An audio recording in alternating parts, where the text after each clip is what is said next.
Hello students, class 9 के social science के history के लेसन नंबर 2 यूरोप में समाजवाद एवं रूसी क्रांति के फर्स्ट पार्ट में आपका स्वागत है। बच्चों, आज हम लेसन पढ़ेंगे। तो लेसन पढ़ना शुरू करते हैं। सामाजिक परिवर्तन का युग। पिछले अध्याय में आपने फ्रांसीसी क्रांति के बाद यूरोप में फैलते जा रहे स्वतंत्रता और समानता के शक्तिशाली विचारों के बारे में पढ़ा। फ्रांसीसी क्रांति ने सामाजिक संरचना के क्षेत्र में आमूल परिवर्तन की संभावनाओं का सूत्रपात कर दिया था। जैसा कि आप पढ़ चुके हैं, 18वीं सदी से पहले फ्रांस का समाज मोटे तौर पर एस्टेट्स और श्रेणियों में बंटा हुआ था। समाज की आर्थिक और सामाजिक सत्ता पर कुलीन वर्ग और चर्च का नियंत्रण था, लेकिन क्रांति के बाद इस संरचना को बदलना संभव दिखाई देने लगा। यूरोप और एशिया सहित दुनिया के बहुत सारे हिस्सों में व्यक्तिगत अधिकारों के स्वरूप और सामाजिक सत्ता पर किसका नियंत्रण हो, इस पर चर्चा छिड़ गई। भारत में भी राजा राम मोहन रॉय और डेरोजियो ने फ्रांसीसी क्रांति के महत्व का उल्लेख किया और भी बहुत सारे लोग क्रांति पश्चात यूरोप की स्थितियों के बारे में चल रही बहस में कूद पड़े। आगे चलकर उपनिवेशों में घटी घटनाओं ने भी इन विचारों को एक नया रूप प्रदान करने में योगदान दिया। मगर यूरोप में भी सभी लोग आमूल समाज परिवर्तन के पक्ष में नहीं थे। इस सवाल पर सबकी अलग अलग राय थी। बहुत सारे लोग बदलाव के लिए तो तैयार थे, लेकिन वह चाहते थे कि यह बदलाव धीरे धीरे हो। एक खेमा मानता था कि समाज का आमूल पुनर्गठन जरूरी है। कुछ रूढ़िवादी थे तो कुछ उदारवादी या आमूल परिवर्तनवादी समाधानों के पक्ष में थे। उस समय के संदर्भ में इन शब्दों का क्या मतलब था, राजनीति की इन धाराओं में क्या फर्क थे और कौन कौन सी बातें थी जो समान थी। यहाँ हमें ध्यान रखना चाहिए कि इन शब्दों का अर्थ हर काल और परिवेश में एक ही नहीं होता। इस अध्याय में हम 19वीं शताब्दी की कुछ महत्वपूर्ण राजनीतिक परंपराओं का अध्ययन करेंगे और देखेंगे कि उन्होंने परिवर्तन के संदर्भ में क्या असर डाला। इसके बाद हम एक ऐसी ऐतिहासिक घटना पर अपना ध्यान केंद्रित करेंगे जिसमें समाज के रेडिकल पुनर्गठन का एक गंभीर प्रयास किया गया। रूस में हुई क्रांति के फलस्वरूप समाजवाद 20वीं सदी का स्वरूप तय करने वाले सबसे महत्वपूर्ण और शक्तिशाली विचारों की श्रृंखला का हिस्सा बन गया।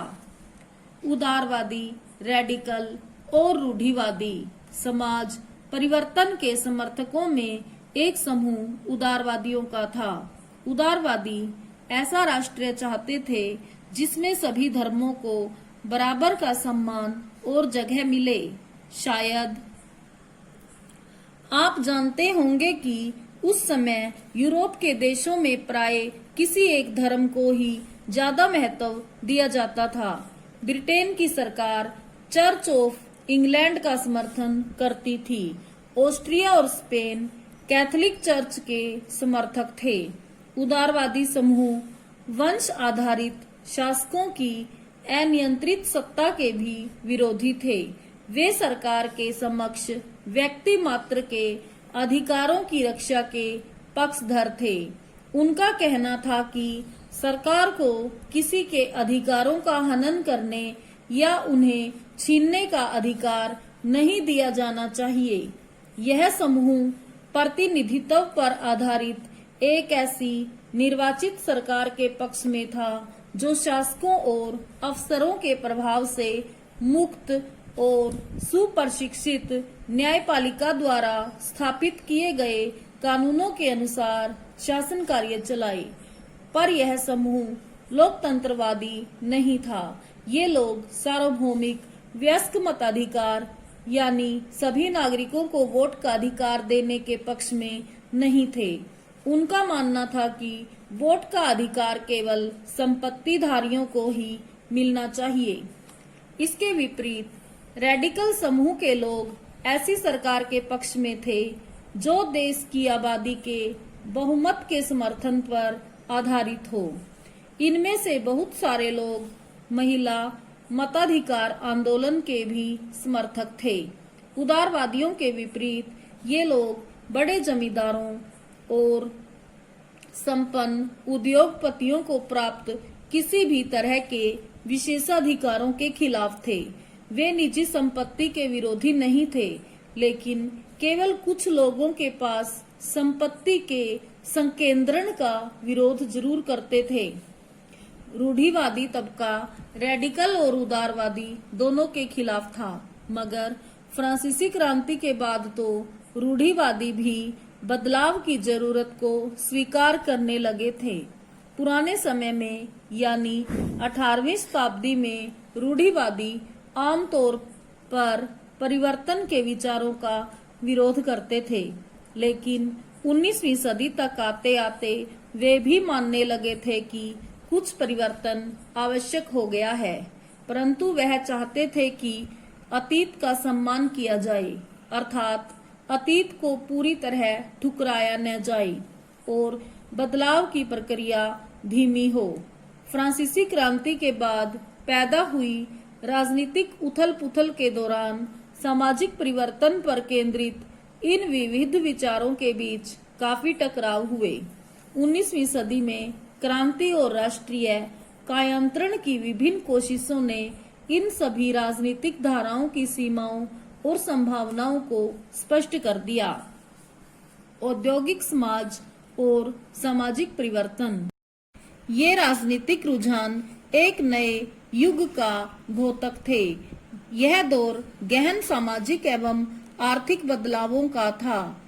यह ऐसा समय था जब नए शहर बस रहे थे, नए नए औद्योगिक क्षेत्र विकसित हो रहे थे, रेलवे का काफी विस्तार हो चुका था और औद्योगिक क्रांति संपन्न हो चुकी थी।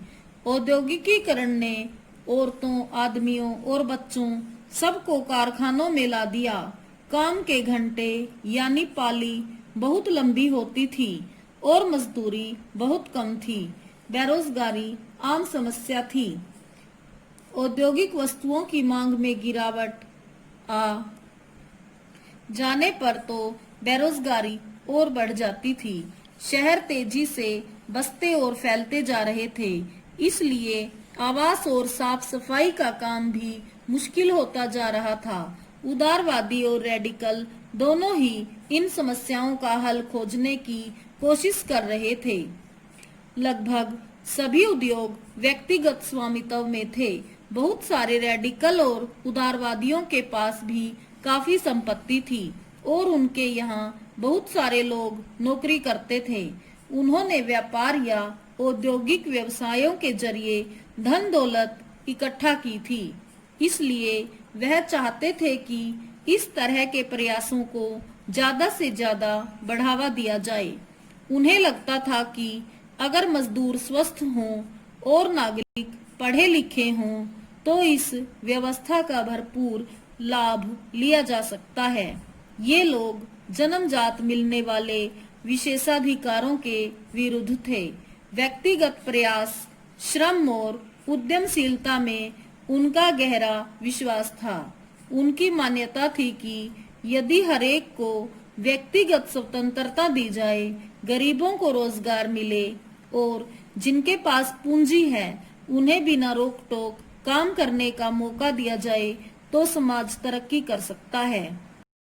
इसी कारण 19वीं सदी के शुरुआती दशकों में समाज परिवर्तन के इच्छुक बहुत सारे कामकाजी स्त्री पुरुष उदारवादी और रेडिकल समूहों व पार्टियों के इर्द गिर्द गोलबंद हो गए थे।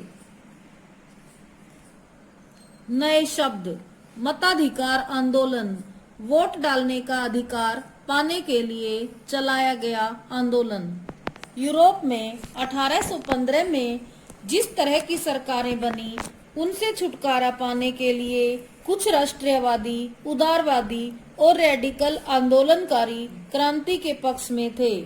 फ्रांस, इटली, जर्मनी और रूस में ऐसे लोग क्रांतिकारी हो गए और राजाओं के तख्ता पलट का प्रयास करने लगे।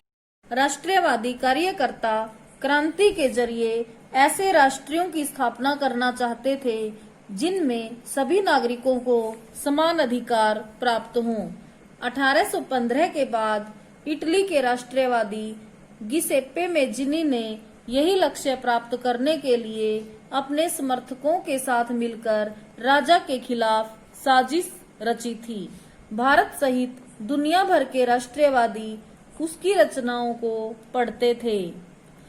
बच्चों, आज हम लेसन इतना ही पढ़ेंगे। धन्यवाद।